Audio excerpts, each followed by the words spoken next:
அங்கே வச்ச தீ வந்து இங்கே பத்துது இப்போது என்ன பண்ண ஏது பண்ண தண்ணி ஊத்து தப்பேது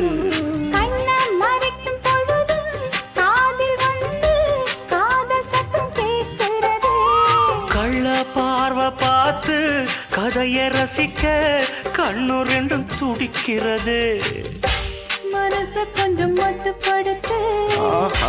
என்னையும் கொஞ்சம் கட்டுப்படுத்து ஐயோ மனச கொஞ்சம் மட்டுப்படுத்து என்னையும் கொஞ்சம் கட்டுப்படுத்து ஆஹா